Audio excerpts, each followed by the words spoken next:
Magandang araw po sa inyo mga idol at sa mga giliw ko pong tagapakinig. Nagkita-kita po tayong muli. Ako po ang inyong Tito Blair.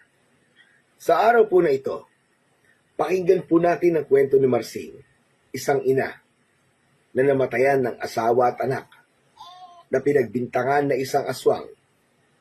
Paano niya po makukuha ang hustisya na kanyang hinahangad kung ang makakalaban niya ay hindi basta-bastang nilalang? Ano ang kahantungan ng kanyang pinaplano sa tulong ng isang binata na gagabayan siya hanggang sa dulo? Sama-sama po nating tuklasin ang hiwaga at misteryo sa kanilang baryo. Ngunit bago po ang lahat, huwag po nating kalimutan mag-subscribe at i-hit ang notification bell sa aking channel na The Voice Addict para sa mas marami pang kwentong aswang at katatakutan mula sa mundo ng kababalagan. Umpisa na po natin ang kwento. Ma, naniniwala ka po ba sa akin na hindi ako pumatay sa apo ni Marcelo? Oo anak, naniniwala ako sa'yo. Alam kong hindi magagawa ng binata ko ang ibinibintang sa kanya ng mga tao. Mas kilala kita kaysa sa kanila. Eh bakit po may dugo ang kamay ko? Pati ang damit ko. Saka, bakit hindi ako umaalis sa tabi niya? Paano kung ako nga po yung pumatay kay Bert? Anak, naiisip mo lang yan dahil sa trauma na naranasan mo nang makakita ka ng bangkay. Hindi biro ang pinagdaanan mo ng araw na yun. Nakaturo ang lahat ng tao sa'yo dahil ikaw ang kanilang pinagbibintangan. Naguguluhan ka lang sa nangyayari at hindi makapag-isip ng maayos. Di po ba? Isang aswang si tatay? Kaya posibleng maging aswang din po ako. Anak, hindi yun totoo. Antingero ang tatay mo pero hindi siya aswang. Nagkamali ang mga tao sa paghihinala sa kanya at ganun din ang nangyayari sa'yo ngayon. Masasama ang mga tao, anak. Hinuhusgahan nila ang kanilang kapwa nang wala man lang silang hawak na ebidensya. Huwag kang magpapaapekto sa kanila dahil hindi tama ang kanilang ginagawa. Ma, natatakot po ako. Paano kung patayin din nila ako kagaya ni tatay? Hindi yun mangyayari, anak. Nandito kami ng Papa Mateo mo para protektahan ka. Hindi ka namin pababayaan. Gagawin namin ang lahat para hindi ka nila saktan. Al, nandito na sila. May mga dala silang apoy. Lulusubin nila ang bahay natin. Hindi pwedeng magtago lang tayo dito sa loob. Dahil baka hindi na tayo makalabas pa ng buhay dito. Hindi na tayo ligtas dito. Kailangan na nating umalis. Maganda na kayo. Sa likod tayo dadaan para wala makakita sa atin. Maingat na binalutan ni Marsing ng tela ang katawan ng kanyang anak.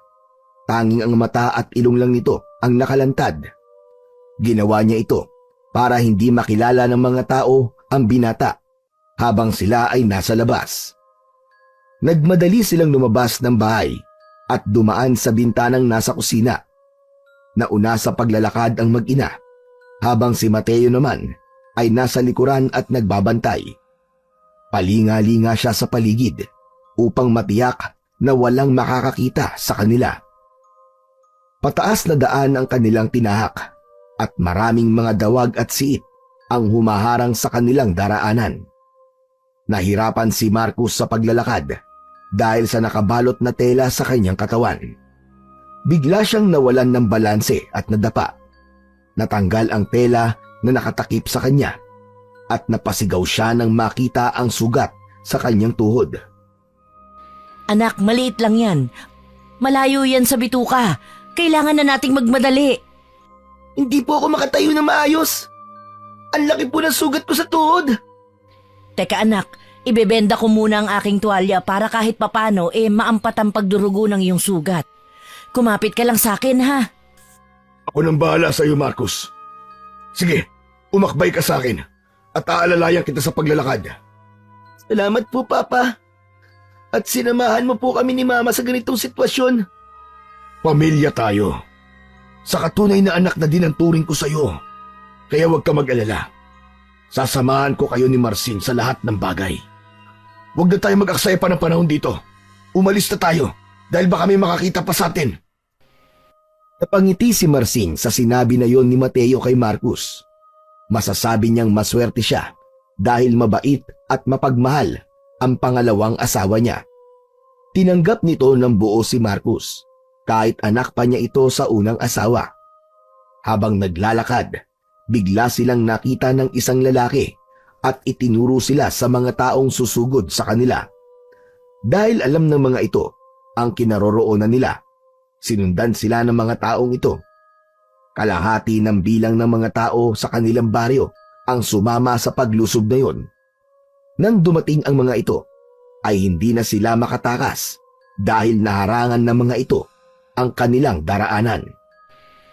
Pagkatapos ng ginawa ng anak mo sa apo ko, tatakas lang kayo! Dapat pagbayaran ng aswang na yan ang kanyang kasalanan. Hindi din siya pwedeng hayaang mabuhay na lang dahil baka marami pa ang kanyang maperwisyo. Hindi aswang ang anak ko at lalong hindi siya ang pumatay kay Bert. Paano niyo nagagawang pagbintangan ng isang tao nang wala kayong ebidensya? Nakita niyo ba siya na nagpalit ng anyo at naging isang aswang? Di ba hindi naman? Saan nanggagaling ang mga paratang ninyo? Hindi ito isang hinala dahil malinaw ang mga ebidensya. Bukod sa nakita siyang may dugo sa kamay at kasuotan, sinabi din ng isang lalaki na nakita silang dalawa na magkasama bago mangyari ang insidente na yon. Wala nang iba pang tao na nakasama ang anak ko nung araw na yon. Totoo ba yun, anak? Na magkasama kayong dalawa ni Bert bago siya nakitang patay at duguan? Opo, totoo po yun. Hindi ko naman tinatanggi. Pero nagiwalay din kami kasi umiiyak ako tapos pagbalik ko, naabutan ko na lang siya na wakwak na ang katawan. Wala akong ideya kung ano nangyari sa kanya. Kasi hindi ko man lang siya nadinig na sumigaw o humingi man lang ng tulong. Nagpapalusot ka pa? Kung hindi ikaw, sino ang papatay sa kanya, Aber? Nagsasabi ng totoo ang anak ko, Mang Selo. Hindi siya sinungaling. Paano ko papaniwalaan ang anak mo? Hindi ba may lahi kayong aswang? Aswang ang una mong asawa, kaya malamang ano pa ang aasahan namin? Sariling anak mo, hindi mo kilala. Hindi aswang ang dati kong asawa. Isa siyang antingero at kagaya ng ginagawa ninyo sa anak ko ngayon, napagbintangan lang siya. Dahil kayong mga tao, puro panghuhusga ang ginagawa niyo sa kapwa. Kung gusto ninyong mapatunayan ang nangyari, dapat tumawag kayo ng mga pulis at hinayaan nyo na silang mag-imbestiga. Hindi yung kung ano-anong haka-haka ang ginagawa ninyo. Hindi maaasahan ang mga pulis sa bagay na ito, kaya kami na lang ang gumagawa. Pero nakakasiguro ba kayo na tama at naaayon ang inyong ginagawa? Wala din patutunguhan ang pag-uusap na ito, kaya mabuti pa. Huliin niyo siya at igapos! Bago pa man makalapit ang dalawang lalaki kay Marcus, ay agad na kumilos si Mateo para protektahan ang mag-ina. Niyakap naman ni Marsing ng mahigpit ang anak niya habang umiiyak. Mabilis na sinugod ng mga lalaki si Mateo at sinaksak sa tiyan. Hindi na nakailag pa ang lalaki nang makita ni Marsing na bumagsak sa lupa ang asawa niya habang hawak ang duguan nitong tiyan. Nalito na siya kung sino ang kanyang poprotektahan dahil parehong nasa panganib ang dalawa. Kaagad namang lumapit sa kanila ang mga lalaki at itinulak siya. Sinikap niya na protektahan ang anak upang hindi ito makuha sa kanya. Pero mas malakas ang puwersa ng mga ito. Dahil sa pagprotekta niya sa binata, napatulak siya at tumalsik. Kaagad namang kinuha ng mga lalaki si Marcus at iginapos ang dalawang kamay nito kahit na nangihina.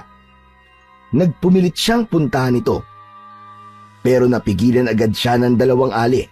Itinali nila ang binata sa puno at pinagahampas ng latigo. Ang iba naman ay sinabuyan siya ng asin at maraming bawang. Wala na siyang nagawa kundi ang mapaiyak at mapasigaw dahil sa nakikitang pagpapahirap sa kanyang anak. Magsitigil kayo sa ginagawa niyo sa kanya! Tingnan ninyo! Paulit-ulit niyo siyang sinasabuyan ng bawang at asin, pero walang nangyayari dahil hindi aswang ang anak ko! Pakawalan niyo na siya! Parang awa niyo na! Hirap na siya sa ginagawa ninyo! Paano kaya ako sa mga anak ninyo gawin yan, ha? Ano kayang mararamdaman ninyo?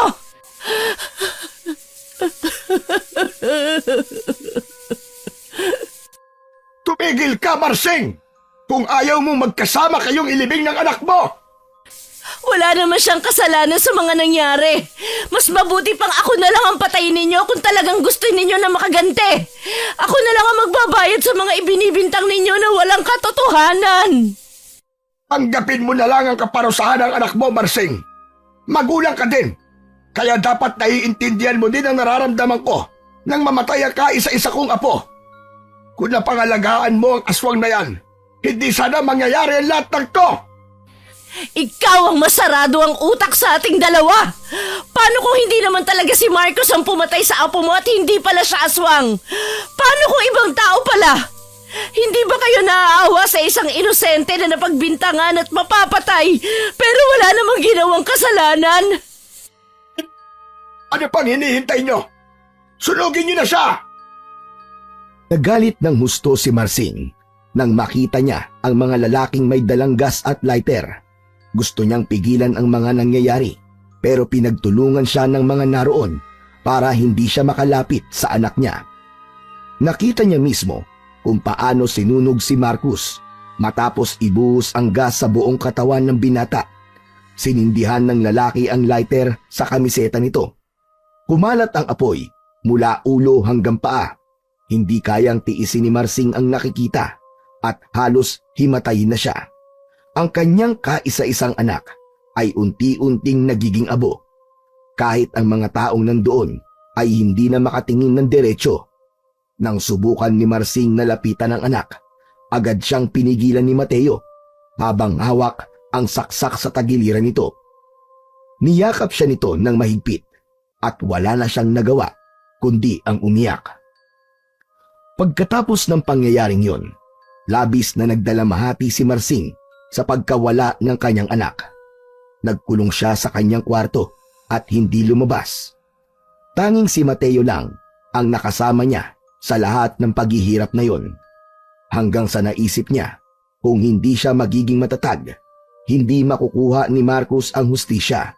Bumangon siya at nag-ayos ng sarili dahil hahanapin niya kung sino talaga ang may sala.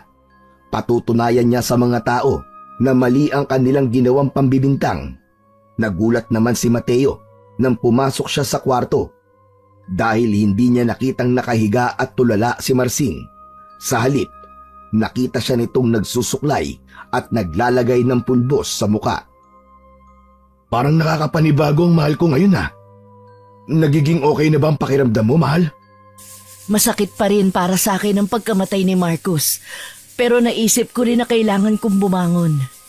Hindi matutuwa ang anak ko kung makikita niya ako na mahina ang loob. Ayaw niya pa naman ng palagi akong umiiyak kasi nasasaktan siya kapag ganun. Tama ka. Kailangan mo magpakatatag sa kabila ng lahat ng nangyari. Hindi solusyon dito magpakalugmok at sumuko na lamang. Simula nang mamatay si Marcos, hindi ka na pumasok sa trabaho at sinamahan mo na lang ako dito sa bahay. Hindi lang naman dapat sa akin lang umiikot ang mundo mo.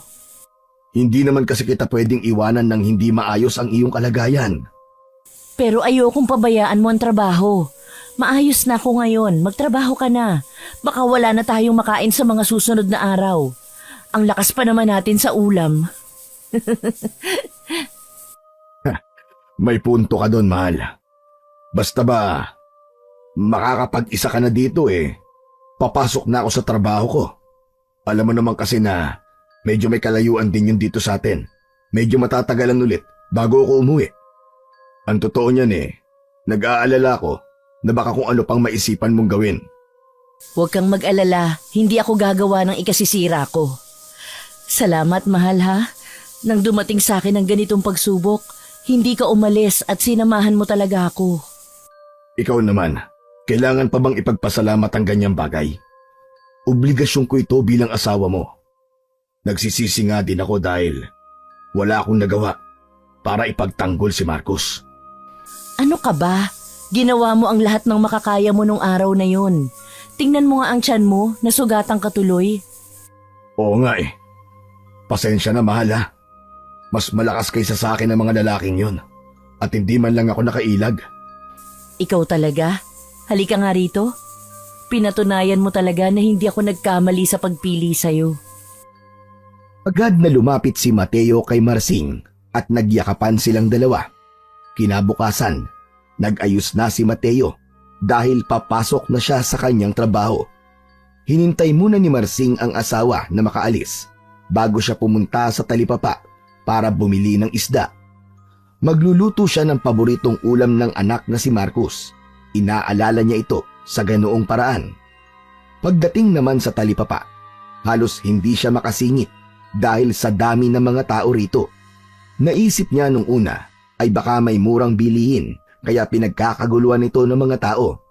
Gayunpaman, napansin niya na iba ang ekspresyon ng mga kanilang muka at kinutuban siya ng hindi maganda.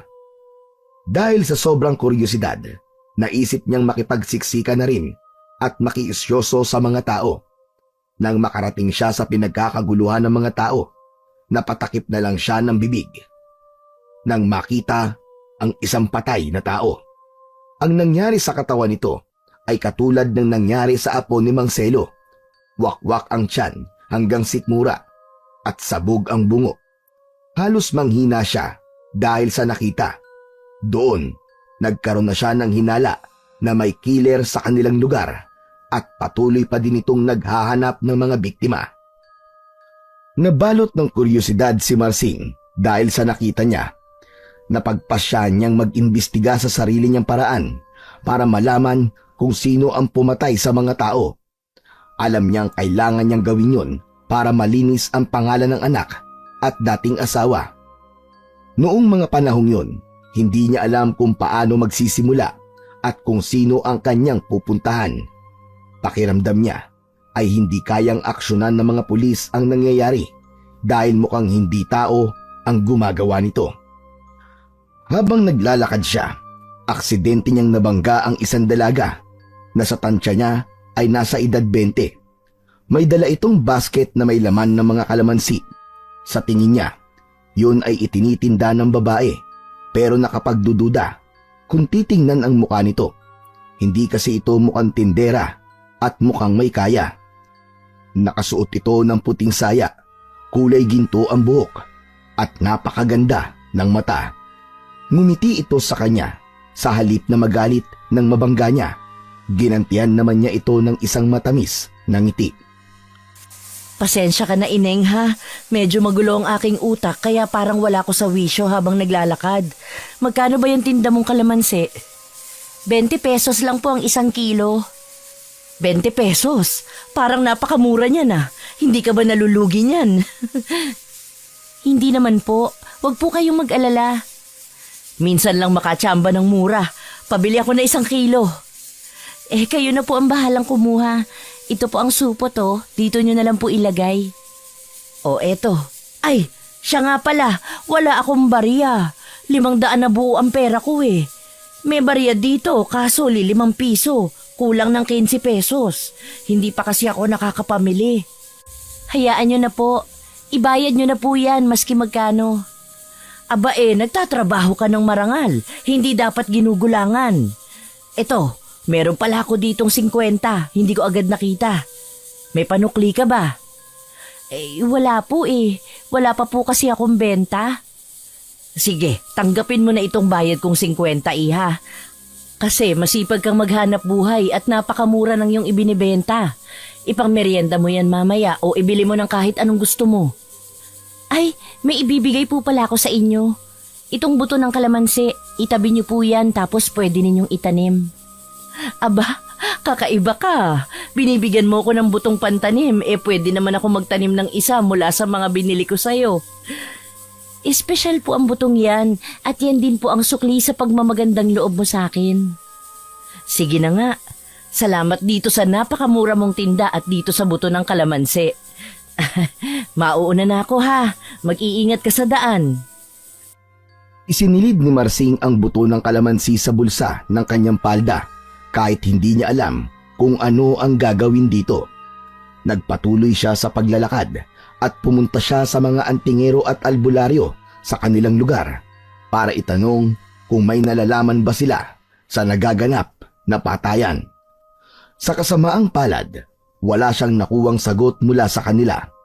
Inabot siya ng gabi sa daan. Habang naglalakad, nakarinig siya ng malalakas na yabag papalapit sa kanya. Gamit ang kanyang flashlight, nagpalinga-linga siya sa paligid at nakita niya ang isang malaking anino na halos kasing laki ng puno. Pinulot niya ang isang matabang kahoy sa may paanan at pilit siyang humarap sa likuran niya. Nang makita niya ang nilalang, agad siyang napaatras dahil sa takot. Ang buong katawan nito ay natatakpan ng puting balahibo na kasing kulay ng nyebe. Makikita din ang mahahabang pangil at pulang-pula din ang kulay ng mga mata nito na tila nagbabaga. Mahaba din ang mga kuko at parang kasing talim yun ng kutsilyo. Itinaas ni Marsing ang hawak na kahoy at akmang ihahampas, pero bago pa man siya makagalaw, nabali nito ang hawak niyang kahoy. Nangilabot si Marsing sa kilos nito at wala na siyang nagawa pa kundi ang tumakbo palayo. Dahil naman sa pagmamadali, nadapa siya sa isang batuhan. Dumampot siya ng mga bato sa kanyang kinatumbahan at binato ang mga mata ng nilalang. Napuwing ito sa ginawa niya, kaya ipinagpatuloy niya. Nang maramdaman niyang nahihirapan na ito, dahan-dahan siyang tumayo at tumakbo. Ilang hakbang pa lang ang nagagawa niya. Naramdaman niya ang malamig na kamay ng nilalang sa kanyang binti at hindi na siya nakatakbo pa. Ipinikit na lang niya ang kanyang mga mata at inihanda ang sarili sa posibilidad na siya ay mamamatay na. Gayunpaman, parang walang nangyari. Dahang-dahang iminulat ni Marsing ang kanyang mga mata at narinig niya ang kaluskos ng mga paa sa lupa. Lumingon siya at nakita ang isang lalaki na hawak ang isang sanga ng kahoy. Agad na sinalubong nito ang nilalang. Sa bawat hampas ng kanyang sanga, tila ba nakukuryente ito kapag natatamaan sa katawan. Nang makalapag sa lupa ang nilalang, nagkaroon ito ng pagkakataong gumanti sa pag-atake. Sinubukan nitong manipulahin ang lalaki sa pamamagitan ng mabilis na pagpapalit ng pwesto. Gayunpaman, sanay na ang lalaki sa ganoong galawan, kaya nang makatsamba ay sinamantala niya ang pagkakataon na yon at nagbigay ng isang malakas na hampas sa ulo nito gamit ang kahoy na hawak niya. Naglabas ng malakas na kislap ang kahoy at nagpalapnos ito sa katawan ng nilalang. Sa kabila ng sakit, bumangon pa rin ito at galit na umatake. Mabilis naman na kumilos ang lalaki. Kinuha ang maliit na supot na nakasuksok sa kanyang bulsa at dinukot ang kalabansi sa loob nito. Hindi na siya nagdalawang isip. Ibinato niya ang isang piraso sa dibdib ng nilalang at bigla itong nagliyab. Napasigaw ito sa labis sa sakit at nagpagulong-gulong sa lupa habang sinusubukang patayin ng apoy na tumutupok sa kanya. Sa isang iglap, bigla na lang itong naging abo at tuluyan nang naglaho. Nang masiguro naman ng lalaki na wala na talaga ito, dali-dali siyang lumapit kay Marsing. Ayos lang po ba kayo? Hindi po ba kayo nasaktan? Oo, ayos lang ako. Ikaw ba? Ayos ka lang? Opo, huwag po kayo mag-alala. Kumapit po kayo sa akin para makatayo dahil mukhang nangihina na po kayo. Sige, maraming salamat sa tulong mo ha. Hindi ko akalain na may ganong klaseng nilalang pala sa lugar natin at baka sila na nga ang pumapatay sa mga tao rito. Mabuti naman at unti-unti nang nagkakaroon ng sagot ang mga tanong ko.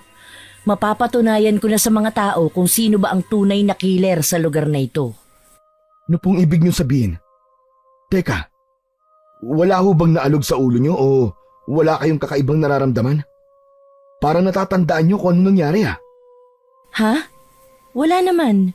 Maliban na lang sa masakit na sugat sa binti ko kasi natusok ng kuko nung aswang. Saka bakit naman hindi ko maaalala ang nangyari? Nakita ko lahat. Ano bang ibig mong sabihin? May kakaibang kapangyarihan ng aswang. Anong kakaibang kapangyarihan ng aswang? Saka ko na lang po ipapaliwanag sa inyo. May nararamdaman na naman po akong kakaibang mga yabag na papalapit sa atin. Talasan niyo pong mabuti ang pakiramdam niyo. Oo, nararamdaman ko rin sila. Ito po, bibigyan ko po kayo nitong ginagamit kong pangontra. Siguraduhin niyo po na tatama ito sa katawan ng aswang at huwag niyong aaksayahin. Kalamansi? Nakita niyo naman po kanina, di ba? Kung ano nagawa ng prutas na yan kanina. Kunin niyo na po. Sige. Nag-aalangan man, kinuha pa rin ni Marsing ang iniabot ng binata. Hindi niya maproseso sa isip niya kung paano kaya nagawang patayin ng maliit na bagay na yon ang nilalang. Nakita naman niya mismo kung paano ito nasunog.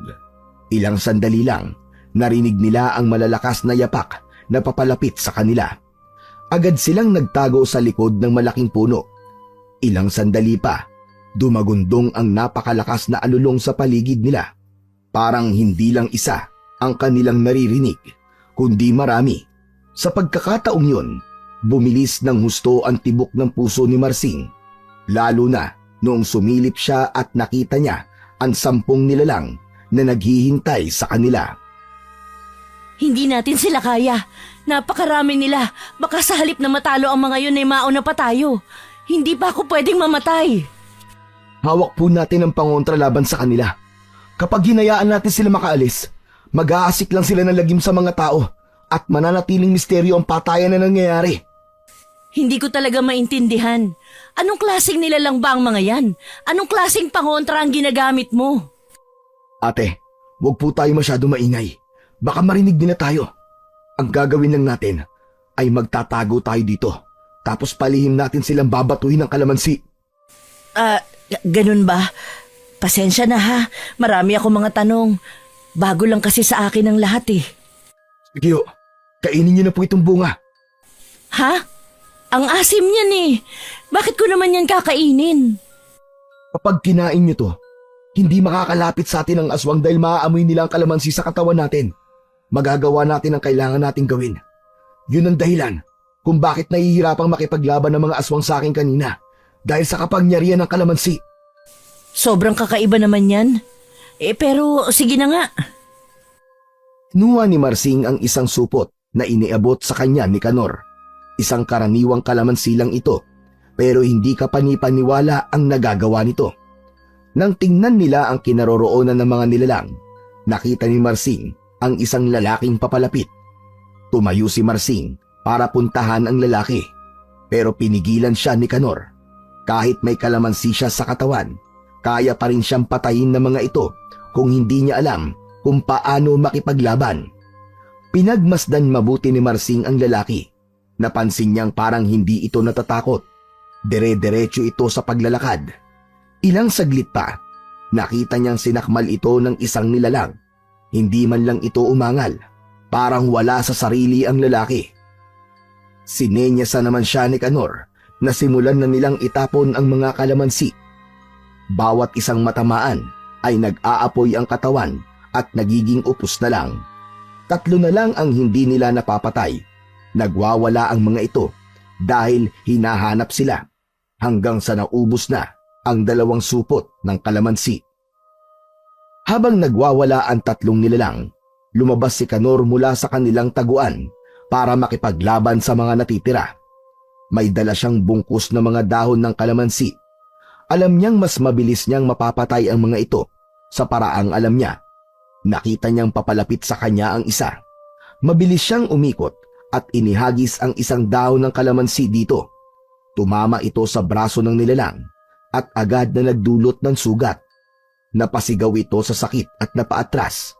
Samantala, habang nasasaktan ito dahil sa sugat, mabilis na tumakbo si Kanor patungo sa isa pang nilalang. Mabilis niyang inihagis ang dahon ng kalamansi. Tumama ang mga dahon sa mukha nito at nagdulot ng maraming maliliit na sugat. Napahiyaw pa ito sa labis na sakit. Ang huling nilalang naman ay nagtatangkang salakayin si Kanor, ngunit mabilis siyang nakaiwas. Inihagis niya ang huling dahon ng kalamansi sa nilalang. Tumama ito sa binti, nagdulot ng malalim na sugat. Napahiyaw ulit ito sa sakit at bumagsak sa lupa. Dahil sa mga sugat na natamo, ang 3 ay hindi na nakagalaw. Kinuha ni Kanor ang sanga at pinutol ito sa 3. Pagkatapos ay itinusok niya yon sa sikmura ng mga ito. Nag-apoy ang katawan ng mga ito at unti-unting naging abo. Lumabas kagad si Marsing mula sa kanilang pinagtataguan at lumapit kay Kanor. Sabay nilang nilapitan ang lalaki na muntik nang maging biktima ng nilalang. Nakahandusay ito sa lupa, tulala at parang wala sa sarili. Anong nangyari sa kanya? Bakit siya nagkaganyan? May ginawa ba ang nilalang na yun sa kanya? Utak ang tinatarget ng mga puting gabunan. Puting gabunan? Yun po ang tawag sa kanila dahil sa kanilang puting kulay. Sila ang pinakadelikado sa lahat ng aswang dahil may kakayahan silang manipulahin ng isip ng tao. Kapag tiningnan nila ang mata ng kanilang biktima, mawawala ito sa sarili kaya hindi makapanlalaban. Sa ganoong paraan nila magagawa ang gusto nilang gawin sa katawan nito.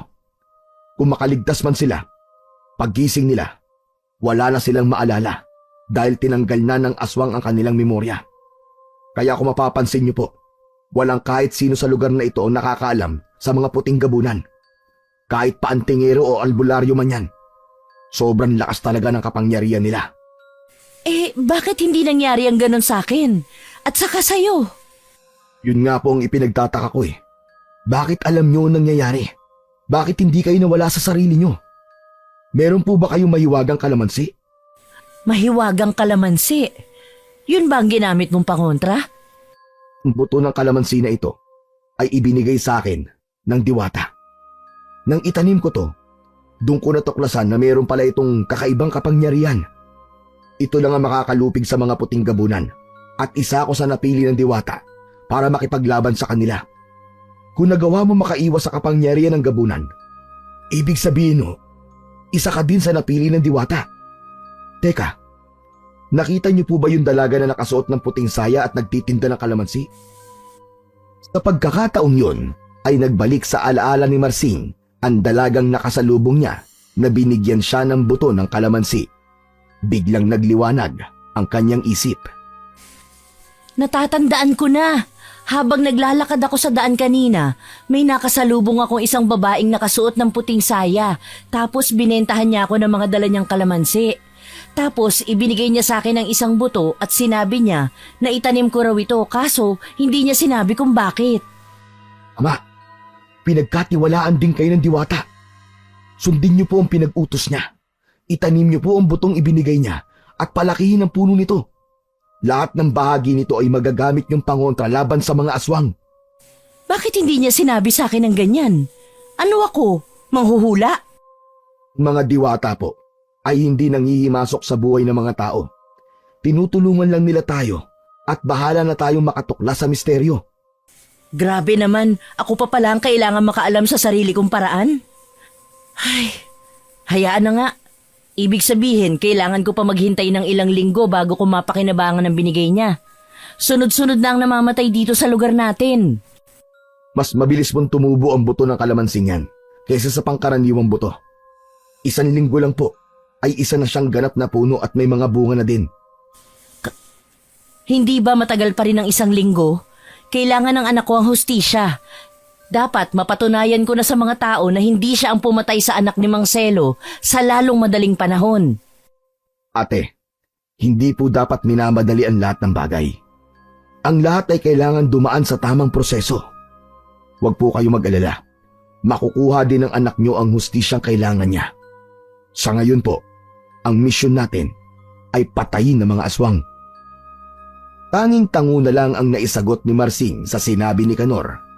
Dahil sa natuklasan niya, agad niyang itinanim ang buto ng kalamansi sa likod ng kanilang bahay. Naghintay siya ng 1 linggo bago ito tumubo.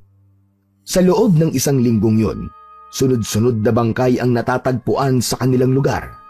Naging nakakabahala ang sitwasyon na yun dahil hindi malaman ng mga tao kung sino ang dapat sisihin sa nangyayaring patayan. Ang iba nga ay naghihinala na buhay pa si Marcus at itinatago lamang. Dahil dito, nakaisip si Marsing ng paraan nang mamunga na ang kalamansi na kanyang itinanim. Ibinenta niya sa palengke ang mga bunga nito upang mabili ito ng mga tao. Sa ganung paraan, hindi mawawala ang alaala nila kapag nakita nila ang puting gabunan. Gayunpaman, walang nangyari sa kanyang naisip na solusyon hanggang sa naisip niyang gumawa ng kwintas na gawa sa buto ng kalamansi. Gumamit siya ng mahigpit na pandikit na gawa sa goma para mapagpatong-patong ang mga buto at makabuo ng isang kwintas. Pagkatapos nun, ito ay kanyang kinulayan. Naging mabenta naman ito dahil magaling siya sa pagdidisenyo. Sa kabila ng lahat ng ito, wala pa din nangyari pero nagpatuloy pa din siya sa ginagawa at hindi sumuko. Nakaabot naman kay Kanor ang kanyang ginawa kaya pinuntahan siya nito. Bakit mo ginawa yun? Bakit mo ibinenta ang mahiwagang kalamansi sa mga tao? Hindi ba yun lang ang pangontra sa mga aswang? Saka hindi tayo nawala ng alaala dahil meron tayo noon. Sa ganung paraan, malalaman nila kung sino at ano ba talaga ang pumapatay sa lugar na ito.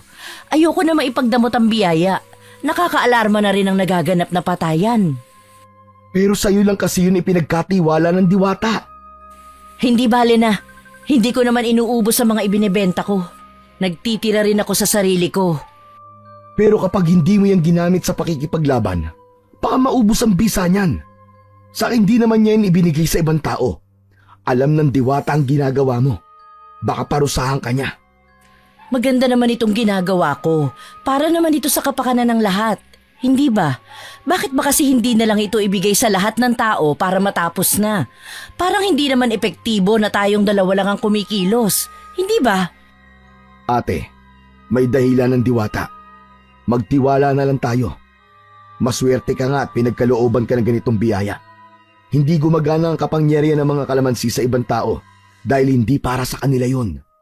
Baka mamaya niyan, hindi na din gumana yun sa'yo. Paano ka naman nakakasiguro? Tingnan mo nga, kahit anong gawin mo, walang nangyayari. Kaya wag mo na yang ituloy pa. Hindi naman tayo siguradong magagalit nga ang diwata sa ginawa ko. Baka talagang wala pang nakakakita sa puting gabunan kaya walang nangyayari. Nakita ni Marsing na napapailing na lang si Kanor sa sinabi niya. Siya naman ay nanatiling kumpiyansa sa ginagawa niya. Isang gabi, habang pauwi siya galing sa palengke, ay nakarinig siya ng mga sitsit at yabag na papalapit sa kanya. Pamilyar na sa kanya ang ganoong senaryo, kaya alam na niya ang gagawin. Kinuha niya mula sa kanyang bulsa ang 5 pirasong bunga ng kalamansi at ang dahon nito. Nang makita niya ang anino ng malaking nilalang sa liwanag ng buwan, agad niyang binitiwan ang kanyang mga pinamili at inihanda ang sarili sa pakikipaglaban. Bagamat kinakabahan at pinapawisan, dahan-dahan niyang hinarap ang muka sa aswang. Tumambad ang nakakatakot nitong itsura at nakahanda na din ito para sakmalin siya. Agad niyang binato ang 5 pirasong kalamansi sa gabunan at tumama ito sa dibdib ng nilalang. Hinintay niyang mag-apoy ang katawan nito pero walang nangyari. Isinunod niya ang dahon pero hindi man lang ito nagkaroon ng sugat. Labis na ang pagtataka niya ng mga sandaling yon at nangangatog na din ang kanyang tuhod dahil parang nawala na ang bisa ng kalamansi. Hanggang sa napatingin siya sa mata ng aswang at nasilaw siya sa liwanag nito. Napahawak siya sa kanyang sentido dahil sumakit ito ng napakatindi. Ang sakit ay parang hinihiwa at binabanat ang mga ugat sa kanyang ulo. Nang hindi niya na makayanan, natumba na lang siya sa lupa.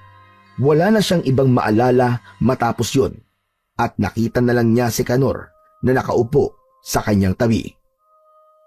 Wala na din siya sa kanyang dinadaanan at nang ilingalinga niya ang kanyang paningin, napansin niya na siya ay nasa isang dampa. Ate, gising ka na pala. Kumusta na ang pakiramdam mo? Anong nangyari? Bakit narito ako? Ate, inatake ka ng puting gabunan. Mabuti na lang at dumating kagad ako para mailigtas ka. Hindi ka pa siguro sanay makipaglaban na walang kasama. Inatake ako ng puting gabunan? Kailan? Ang tanda ko lang, namalengke ako kahapon. Ate, ibig sabihin na wala ang alaala mo? Hindi mo ba dala yung kalamansi? Palagi kong dala yun. Hindi ko na nga inaalis sa bulsa ko kaya kapag aatakihin ako ng gabunan, handa ako at alam ko ang gagawin. Hindi mangyayari yung sinasabi mo. Tignan mo yung malaking sugat mo sa braso. Yan ang tanda na inatake ka ng aswang. Tiningnan ni Marsing ang kanyang braso at nagulat siya nang makita na may malaki itong benda at may dugo na nakamantsa sa tela. Sa pagkakataong yon ay lumakas ang tibok ng kanyang puso at nakumpirma niya na nawala ang kanyang alaala. Totoo nga, may sugat ako sa braso pero bakit wala akong maalala? Palagi naman ako nagsisilid ng dahon at bunga ng kalamansi sa aking bag at bulsa. Hindi naman kaya wala nang bisa ang kalamansi? Hindi, niloloko mo lang ako at baka itong sugat ko sa braso nadali lang kung saan at hindi ito dahil sa kuko ng gabunan. Ate naman, bakit kita lulukuhin?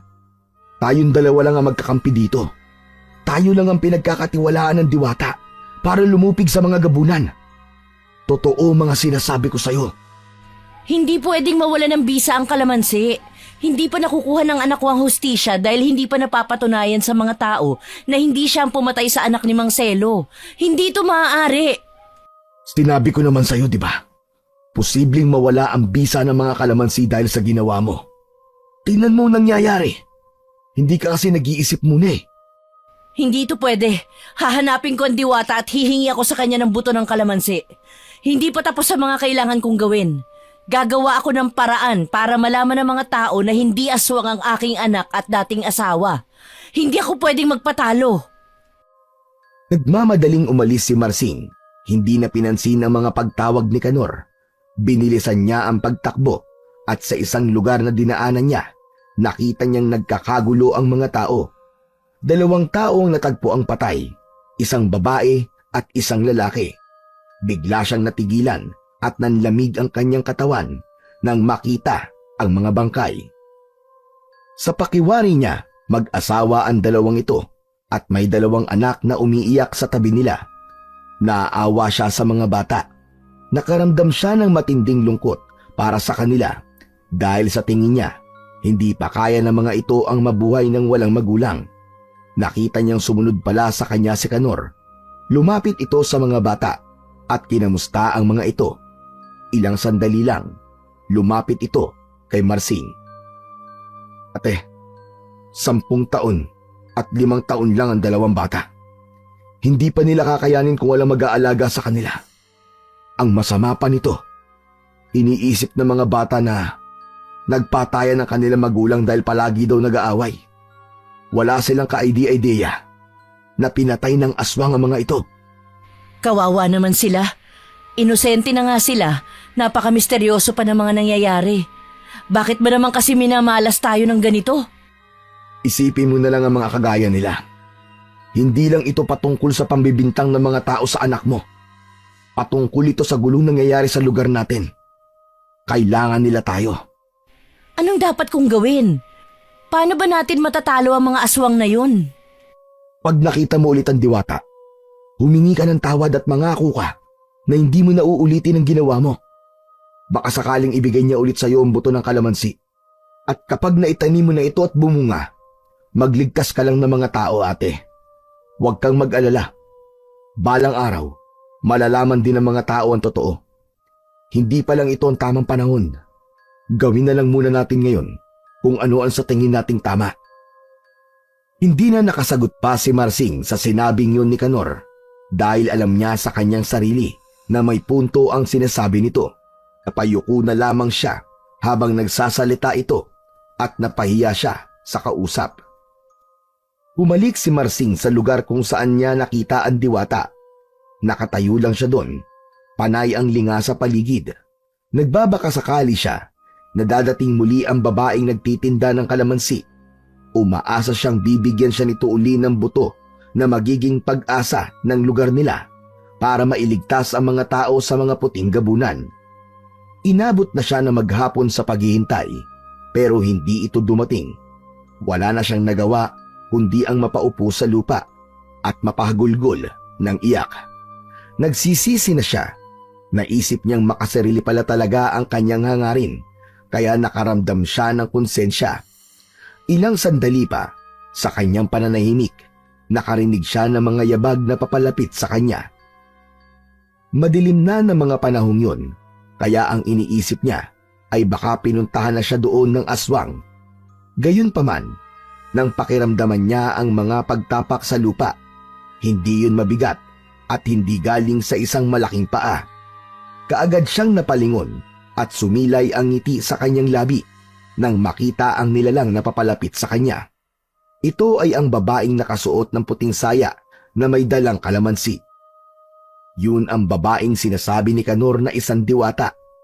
Tumigil ito sa harapan niya at agad siyang tumayo mula sa pagkakaupo para harapin ito. Ikaw yung diwata na nagbigay sa akin ng mahiwagang buto ng kalamansi. Tama! Ikaw nga! May dahilan pala kung bakit mo binigay ang bagay na yun sa akin. Hindi ko agad nalaman nung una. Dapat pala tinanong muna kita tungkol dun. Tama. May dahilan talaga kung bakit binigay ko yun at hindi kita binigyan ng isang misyon para lang mapasawalang sala ang anak mo sa harap ng mga taong may maling pambibintang sa kanya. Kung hindi yun ang dahilan, bakit mo ibinigay sa akin ang buto ng kalamansi? Malamang, saan ko pa gagamitin yun, di ba? E di sa anak ko. Alam mo naman siguro kung gaano kabrutal ang ginawa sa kanya ng mga tao. Saka makakatulong din yun sa mga tao dahil sa kalamansi na yun, malalaman nila kung ano ba talaga ang nangyayari sa lugar na ito. Bakit ba hindi mo nalang ipamigay yun sa lahat? Dadalawa kami ni Canor, anong magagawa namin para ubusin silang lahat? Eh mukhang napakarami nila. Hindi lahat ng tao ay mapagkakatiwalaan. Kayong dalawa ni Canor ang mga natatanging tao na pinagtiwalaan ni Bathala para iligtas ang lugar na ito laban sa mga gabunan. Depende sa inyo kung anong paraan ang gagawin at ibinigay ko sa iyo ang isang importanteng misyon. Ano ba ang aking importanteng misyon? Pwede bang diretsuhin mo na ako para alam ko ang aking gagawin at mga dapat iwasan? Napapagod na akong manghula. Kailangan mong hanapin ang pinuno ng puting gabunan. Kapag nahanap mo ito, magtatapos na rin ang kanilang lahi dahil ang buhay ng mga nilalang na ito ay nakakonekta sa kanya. Ang misyon mo ay patayin ang kanilang pinuno. Paano ko malalaman kung sino ang kanilang pinuno? Napakarami nila. Isa na namang panghuhula. Hay! Ang mahiwagang kalamansi ay hindi nabubulok o natutuyo. Pero kapag nangyari yon habang nasa harap mo ang isang puting gabunan, ibig sabihin siya na ang kanilang pinuno. Kailangan mong maipatak sa mismong bibig ng gabunan ang katas ng kalamansi. Kapag nagawa mo yun, ang ibang gabunan ay hindi na makakapagtago at may ilang tao na makakakita sa kanila. Sila ang magpapatunay sa lahat na nabuhay ang nilalang na yun. Pero kailangan ninyong gumawa ng paraan para mailigtas sila. Akala ko ba mamamatay na sila kapag namatay ang pinuno nila? Ang komplikado naman nun. Ganun na nga, pero meron pa silang nalalabing isang araw para mabuhay at sa araw na yun, mas mabangis at mas mapusok sila kaysa dati. Mas magiging nakakatakot na sila at dito nakataya ang buhay ng lahat ng mga tao sa lugar na ito. Kapag napabayaan ninyo ang ganitong pangyayari, lahat kayo ay mamamatay. Walang makakaligtas kahit isa. Pero hindi ba? Nawala na ang bisa ng kalamansi na itinanim ko mula sa butong ibinigay mo. Hindi na yun gumana nung nakaraan na ginamit ko ito bilang pangontra. Bibigyan kita ng pangalawang pagkakataon, kaya ang kalamansing ipinagkaloob ko sa iyo ay magkakaroon muli ng bisa. Tandaan mo na sa ngayon, habang hindi pa nahahanap ang pinuno, tanging kayong dalawa lang ni Canor ang pwedeng gumamit nito. Hindi namin ito ipinagkaloob sa lahat ng nandito. Kapag nangyari yun, lalong magkakagulo sa lugar na ito dahil sakim ang mga tao at baka mag-agawan lang sila dahil dalawang mahiwagang buto lang ang meron kami. Saka lang sila magkakaroon ng karapatan dito kapag wala na silang pamimilian, kapag patay na ang pinuno. Naiintindihan ko na ngayon at alam ko na ang aking gagawin. Dapat pala inalam ko muna kung paano to gamitin. Pero hindi eh. Ang gulo talaga. Tama ka.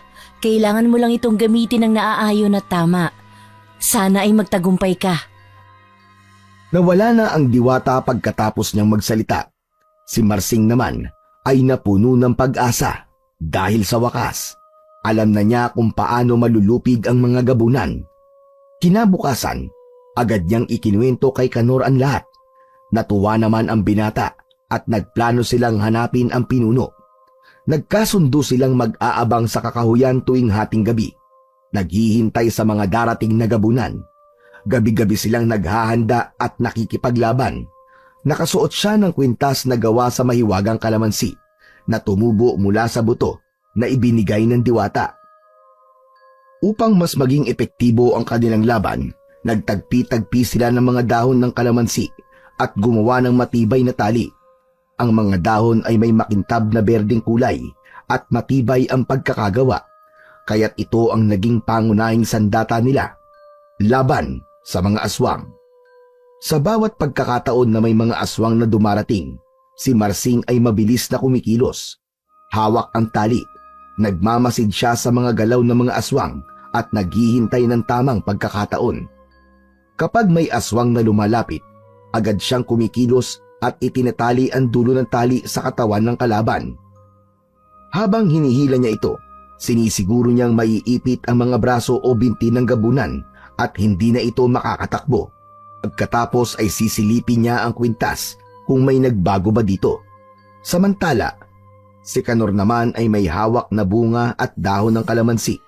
Kapag may aswang na naipit na si Marsing, mabilis siyang umaatake at binabato ang aswang gamit ang mga ito. Ang bawat dahon at bunga na naibato niya ay magdudulot ng sugat sa katawan ng gabunan.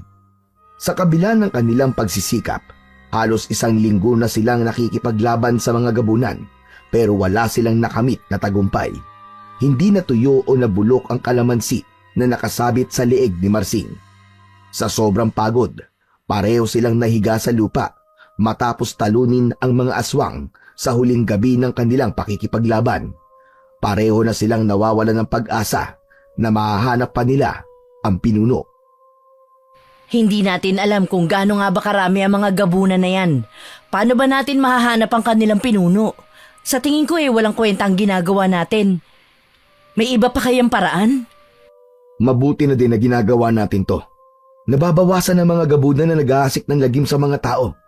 Pero tama ka. Napakadami nga nila. Napakahirap malaman kung sino ba talaga ang kanilang pinuno. Kaso, ano pa ba ang iba natin pwedeng gawin? Ito lang naman ang paraan. Baka sinabi lang yun ng diwata para sipagin tayo sa pagpatay sa mga aswang. Kung ganon, baka maubos nga natin sila. Pero hindi na makukuha ng anak ko ang hustisya sa pagkamatay niya. Wala din pala akong mapapala rito. Ate, maghintay lang tayo. Hindi pa naman huli ang lahat. Baka mahahanap pa natin sa susunod na pakikipaglaban natin. Hanggat nandyan ang kalamansi, may pag-asa tayo. Magtiwala ka lang. Nandito naman ako palagi sa tabi mo. Sana nga balang araw, matapos na ang lahat ng ito. Ate, naririnig mo ba yun? May kaluskos na papalapit sa atin. Maging alerto ka. Oo, naririnig ko yun. Baka sa pagkakataong ito, mahanap na natin siya. Umayo na tayo dito. Talasan nating maigi ang pakiramdam para maihanda nating muli ang ating sarili sa pakikipaglaban. Sabay na tumayo ang dalawa at inihanda ang kanilang mga sarili para sa pakikipaglaban. Inilabas nila ang kanilang mga pangontra kasama ang taling ginawa nila mula sa mga dahon ng kalamansi. Ilang sandali pa, nakita nila ang isang malaking nilalang. Mas malaki ito kaysa sa mga karaniwang gabunan na kanilang nakalaban. Ang katawan nito ay mas matipuno kumpara sa mga karaniwang puting gabunan. Sa bawat takbang nito, ang lupa ay yumayanig at ang hangin ay lumalakas. Nagpalitan ng tingin si Kanor at Marsing.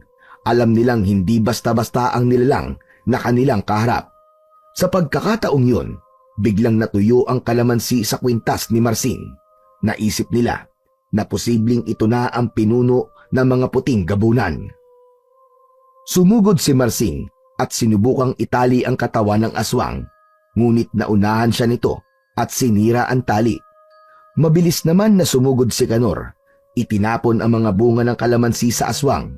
Pagkatapos ay inihanda ang sanga upang gawing panangga sakaling sumugod ito sa kanya. Samantala, si Marsing naman ay ibinato ang mga dahon sa katawan ng nilalang. Umaasa na makakapigil ito sa galaw ng kaaway. Pero kahit anong gawin nila, tila hindi ito umuubra dahil napakagaling umilag ng aswang at tila ba kabisado nito ang kanilang mga galaw. Bigla namang sinakmal ng gabunan si Kanor at tumama ang kuko nito sa tagiliran. Mabilis na naibato ni Kanor ang nag-iisang dahon ng kalamansi sa mukha ng aswang.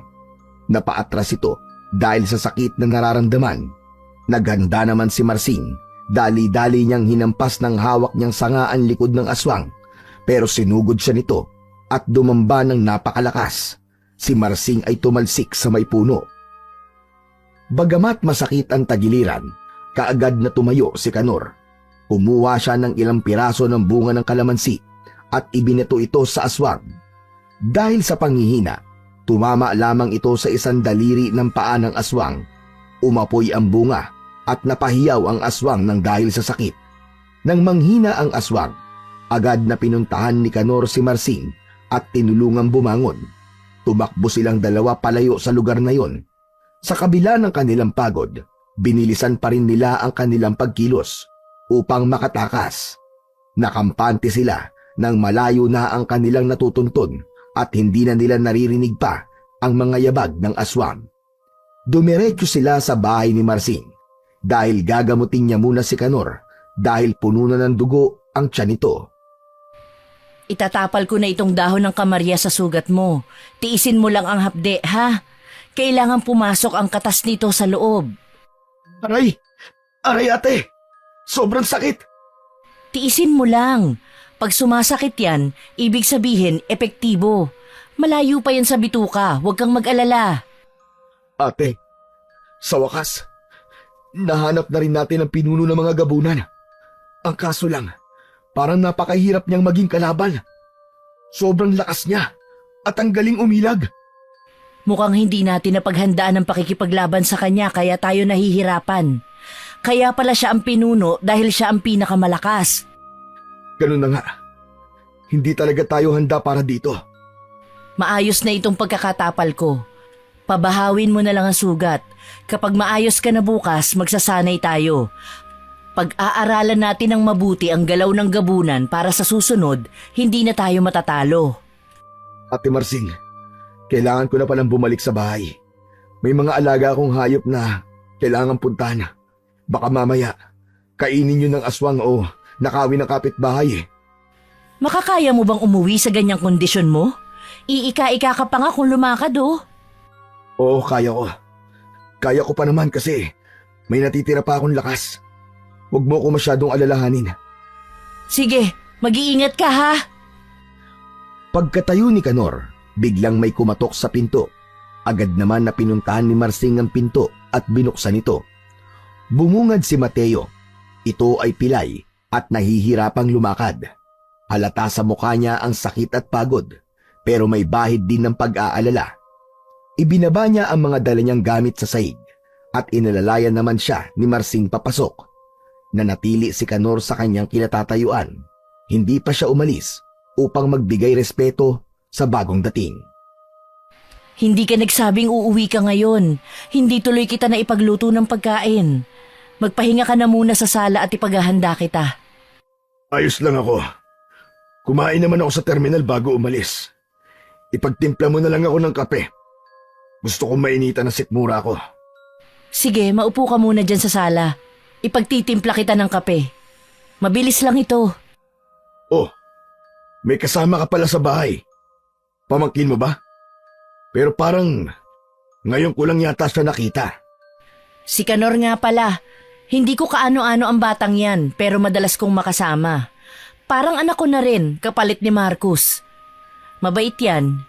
Ay, Kanor, si Mateo, asawa ko nga pala. Sa bayan pa yan nagtatrabaho kaya minsan lang umuwi rito. Mabuti at nag-abot kayo ngayon sa bahay at nang makilala nyo rin ang isa't isa.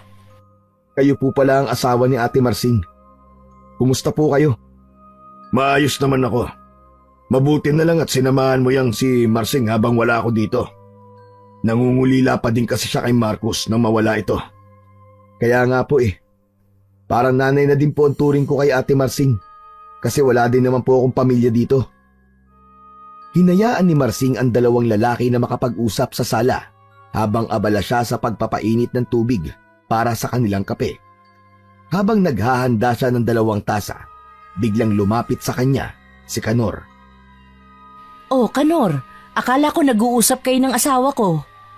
Iidlip lang daw muna siya saglit dahil napagod daw po siya sa biyahe. Doon ka na. Dadaling ko na lang ang kape ninyo. Ate Marsing, may kakaiba po ako nararamdaman kay Kuya Mateo. Parang anlansa-lansa po ng amoy niya. Sa factory kasi ng sardinas nagtatrabaho ang asawa ko kaya ganun ang amoy niya. Wala namang kakaiba ron. Pero ganun po ang naaamoy ko kapag nakikipaglaban ako sa mga gabunan. Yung parang nabubulok na karne ng tao. Talaga? Sabihin ko nga sa asawa ko maligo siya. Medyo tamad kasing maligo yan eh. Pero ate, wala ka bang napapansing kakaiba? Yung kalamansi na nakakwinta sa leeg mo. Nabulok na oh. Kanina, natuyo lang yan. Baka ganun lang talaga habang tumatagal. Kasi 'di ba, nakita na natin ang pinuno ng mga gabunan kanina. Ate, ganito ha. Ayokong pag-isipan na masama si Kuya Mateo. Pero malinaw na ebidensya ang mga nakikita ko. Bukod sa mga nabanggit ko sa'yo, napansin ko din, nalapnos ang kanyang paa at parang nasunog ito ng apoy. Hindi ba? Sa paan ng gabunan tumama yung bunga ng kalamansi kanina? Ano bang gusto mong palabasin, Kanor? Ang asawa ko ay isang aswang at siya ang pinuno ng mga gabunan? Imposibleng mangyari yon. Hindi man kami madalas magkasama, kilalang kilala ko siya at wala akong naramdamang kakaiba simula na magsama kami sa iisang bubong. Ano kung ganun na nga? Kaya pala ipinagkatiwala sa iyo ng diwata ang isang buto ng kalamansi. Dahil nasa tabi mo lang pala ang kailangan nating lupigin. Ate, maging mapanuri ka para matapos na ang kaguluhan sa ating lugar at makamit na ng anak mo ang gusto mong hustisya. Pero hindi natin dapat pag-isipan ng ganyan ng ibang tao. Ganyan ang nangyari sa dati kong asawa at saka isa-isa kong anak. Pati ba naman ikaw, ganun ka na rin mag-isip? Kung ganun pala, wala ka na rin ipinagkaiba sa mga taong pinaghinalaan sila ng hindi maganda. Hindi po paghihinala ang ginagawa ko. Sa tagal ko na nakikipaglaban sa mga gabunan, nararamdaman ko na hindi tao si Kuya Mateo. Kanor, kung ganyan ka mag-isip, umalis ka na at huwag ka nang magpapakita kahit kailan. Kaya ko nang makipaglaban sa mga gabunan ng mag-isa. Hindi ko na kailangan ng tulong mo. Marsing naman, huwag po naman kayong ganyan. Ano pang hinihintay mo? Umalis ka na! Alis! Ipinagtulakan ni Marsing si Kanor palabas ng pinto. Pakiramdam niya ay bumabalik na naman ang nangyari sa nakaraan at isa na naman sa mga mahal niya sa buhay ang napagbibintangan. Gayunpaman, nakaramdam siya ng konsensya sa ginawa niyang pagtataboy kay Kanor. Naisipan niyang kumpirmahin ang mga sinabi nito. Lumapit siya sa natutulog na asawa at inamoy ito. Napansin niyang amoy bulok na dugo at karne ang asawa. Nakita rin niya na nangingitim at nagnanaknak ang paa nito. Para bang nasunog yun. Hinawakan niya ang kalamansi sa kwintas na nasa leeg niya. Napansin niyang mas lalo itong nabulok nang lapitan niya si Mateo. Sa pagkakataong yun, nag-umpisa na siyang kabahan at nagkaroon siya ng hindi magandang hinala.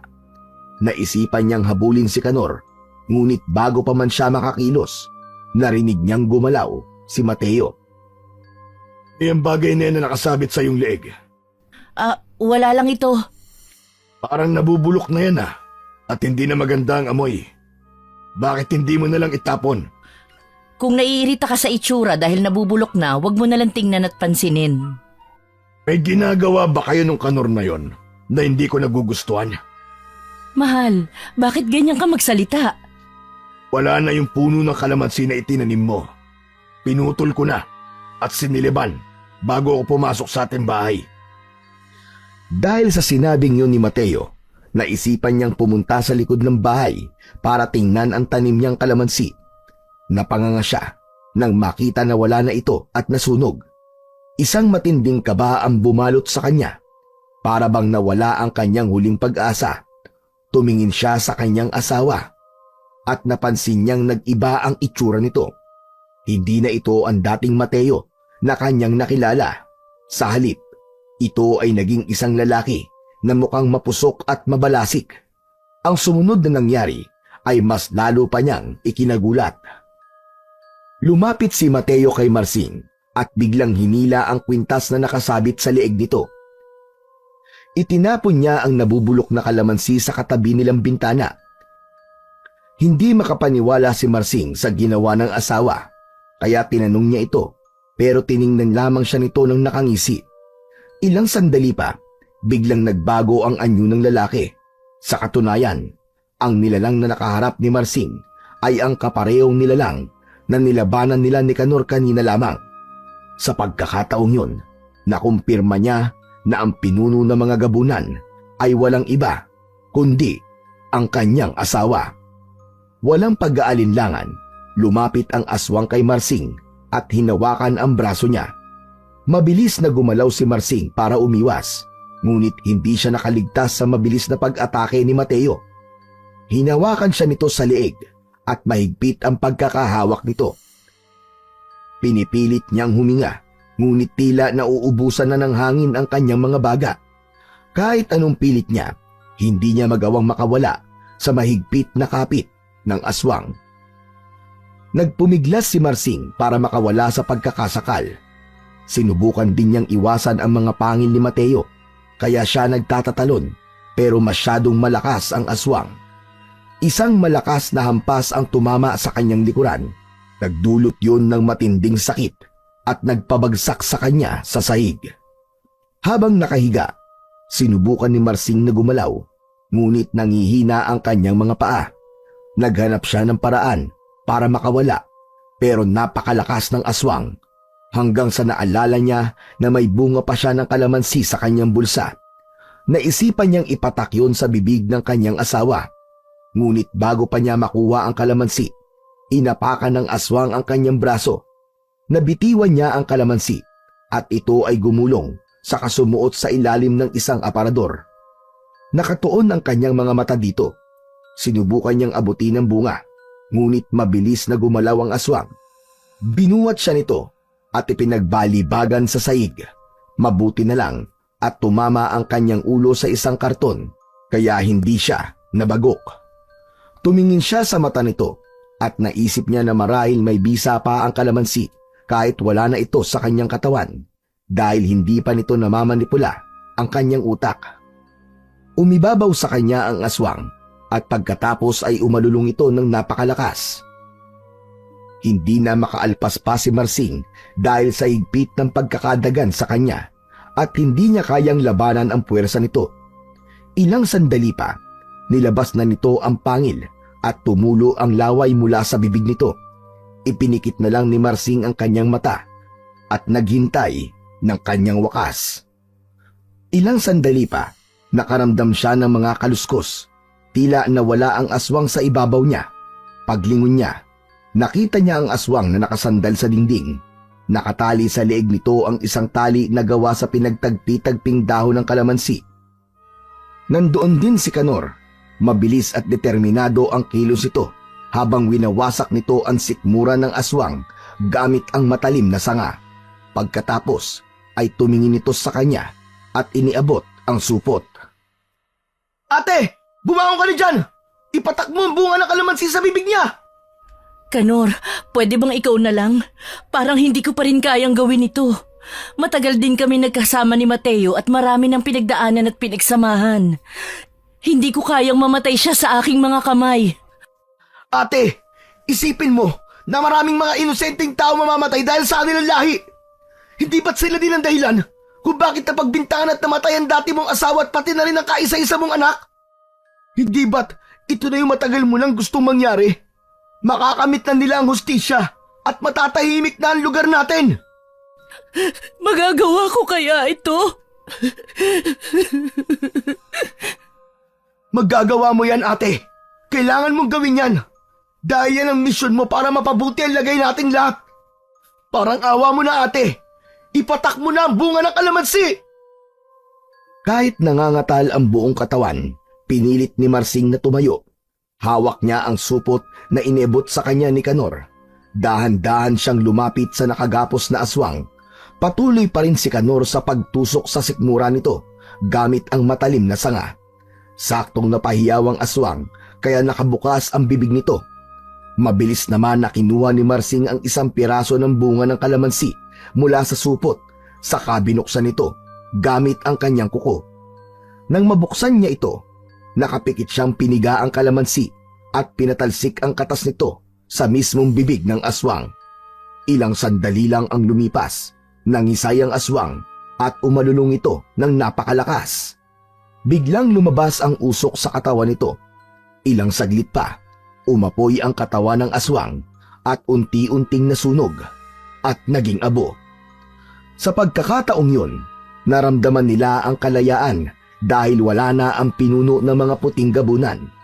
Magtatapos na ang lahi ng mga ito. Gayunpaman, narinig nila ang ingay ng kaguluhan mula sa labas. Alam nilang hindi pa tapos ang laban. Marami pang aswang ang naghihintay sa labas. Mangyayari na yung sinabi ng diwata.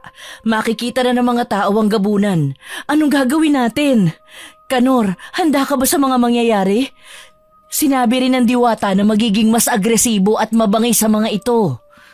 Oo ate, handa ako sa mangyayari. Bago ako pumunta dito, inasahan ko na ang lahat ng pagkakagulo. Kaya dali-dali kong inani ang mga bunga ng kalamansi sa puno. Anong gagawin natin? Paano natin maipamimigay sa mga tao? Paano natin sila mapapaniwala na ang kalamansi ang pangontra sa mga aswang? Basta ate, matatapos na ang lahat. Kapag nasa ganitong kalagayan na tayo, magiging desperado na silang subukan ng lahat ng bagay. Mailigtas lang ang sarili nila, pati ang mga mahal nila sa buhay. Huwag na tayong mag-aksaya pa ng oras. Lumabas na tayo at simulan na ang pakikipaglaban sa mga puting gabunan. Umang-ayon si Kanor sa sinabi ni Marsing at nauna itong maglakad. Sa may pinto ng bahay, nakita nila ang 3 malalaking bayong na puno ng bunga ng kalamansi. Kahit mabigat yun, binuhat nila ang mga ito at naglakad palabas. Paglabas nila, nakita nila ang mga taong nagkakagulo. Hindi nila alam ang gagawin. May isang patay na din na nakahandusay sa lupa. Pinagsasaluan ito ng 2 aswang. Ang mga aswang ay naglipa na nasa paligid at mas agresibo ang mga ito. Sa pagkakataong yun, hindi maintindihan ng mga tao ang gagawin, kaya gumagawa sila ng sari-sariling paraan. Ang iba ay sinasabuyan ng bawang at asin ng mga aswang. Ang iba naman ay gumagamit ng baril, mga paputok at bomba. Sinimulan ni Kanor ang pamimigay ng bunga ng kalamansi sa mga tao. Ipinakita niya na nakamamatay ito ng aswang dahil ang bawat aswang na binabato niya nito ay nasusunog at nagiging abo. Sa kabilang banda, lumapit si Marsing kay Mang Selo para bigyan din ito ng kalamansi. Ang ginagamit ni Mang Selo ay baril, ngunit hindi ito epektibo sa katawan ng aswang. Mang Selo, itong bunga ng kalamansi, hindi po talaga gagana ang baril sa mga gabunan dahil hindi yan ang pangontra sa kanila. Bakit ba nakikialam ka? Baka nakakalimutan mo. Ang anak mo at ang dating asawa mo ay aswang. Sila may kagagawa ng lahat ng ito. Naghihiganti ba ang lahi nila dahil pinatay namin sila? Hindi ka pa rin naniniwala hanggang ngayon? Nakikita mo naman ang mga nilalang na yan. Sila ang pumatay sa apo mo, hindi ang dating asawa at anak ko. Aba, anong malay ko? Basta wag mo akong pakialaman sa ginagawa ko. Mang Selo, umalis na po kayo dyan. 3 gabunan ang palapit sa inyo. Kung ayaw ninyong tanggapin itong kalamansi, umalis na lang ho kayo. Ako na po ang bahala sa kanila. Hindi pinansin ni Mang Selo si Marsing. Sa halip, inihanda niya ang kanyang baril para sa paglapit ng mga aswang. Binato ni Marsing ng kalamansi ang isang aswang. Agad itong nasunog at bumagsak sa lupa.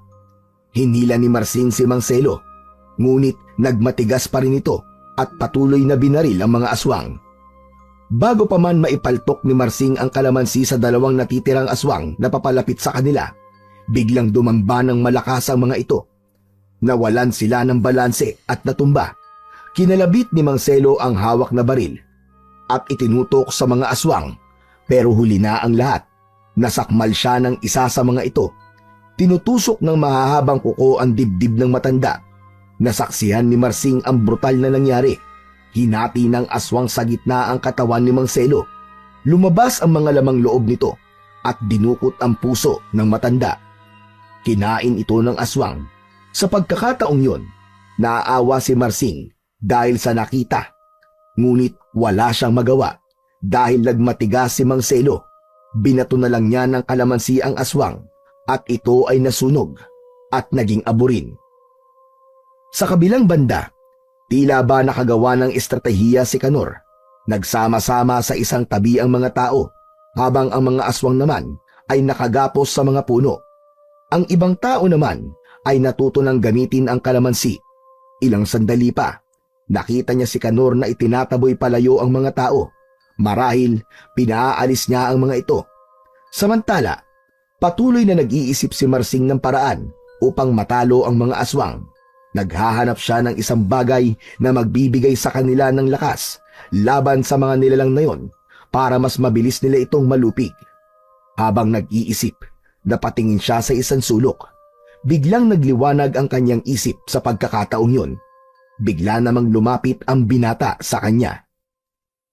Ate, kaunti na lang. Mauubos na mga pesting aswang na yan. 10 piraso na lang ang kalamansi na natitira. May 5 piraso pa rito sa akin. Alam ko na ang sunod na gagawin. Gagawin natin. May nakita akong bomba. Isasama natin dito ang mga kalamansi, tapos pasasabugin natin. Sa tingin ko, gagana ito sa natira na 20 aswang. Ate, sigurado ka ba dyan? Tanging ang kalamansi lang ang binigay ng diwata na pangontra. Sa tingin ko, oo. Dahil sa pakiwari ko, ang kalamansi ay inorasyonan gamit ang apoy. Mas magiging makapangyarihan ito kapag isinama natin sa bomba. Sige, gawin natin. Kung sa tingin mo ay mauubos natin silang lahat. Kaunti na lang, magtatagumpay na ang ating laban. Tama, ngayong araw ay magwawakas na ang lahi nila. Maingat na inilagay ni Kanor ang mga kalamansi sa tabi ng bomba. Pagkatapos, ay dahan-dahan niyang inilagay ang bomba sa gitna ng mga nakagapos na aswang. Kinuha niya ang posporo at maingat na sinindihan ang dulo nito. Lumapit siya kay Marsing at agad silang tumakbo palayo sa lugar at nagtago sa likod ng isang malaking puno. Habang nakasilip, maingat nilang pinagmasdan ang mangyayari. Ilang sandali pa, biglang nagliwanag ang paligid at sumabog ang bomba sa kinaroroonan ng mga aswang. Sa isang iglap, naglaho ang mga aswang. Nagyakap ang dalawa dahil sa tagumpay nila. Natahimik ang mga tao sa kanilang lugar mula noon. Wala nang naganap na patayan.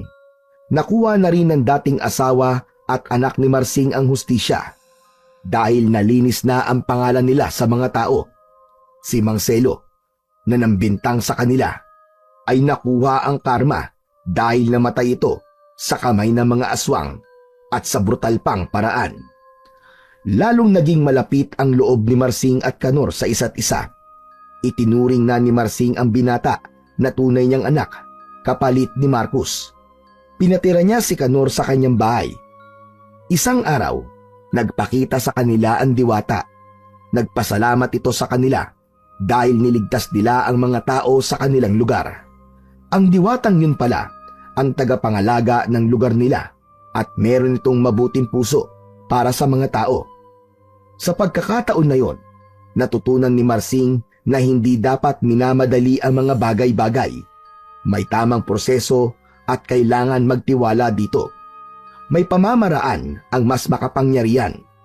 Gaya ng diwata na ginagamit lang pala silang instrumento upang mailigtas silang lahat. Ang kwentong ito ni Marsing ay nagpapaalala sa atin na ang hustisya ay hindi laging madaling makamit. Minsan, kailangan nating magtiwala sa proseso at maghintay ng tamang panahon. Tulad ni Marsing, dapat tayong matuto mula sa ating mga karanasan at magtiwala na may mas malaking plano para sa atin. Hindi natin kailangan magmadali dahil ang tamang panahon ay darating din. At sa pamamagitan ng pagtitiwala, pagkakaisa at pag-asa, makakamit natin ang kapayapaan at kaligtasan.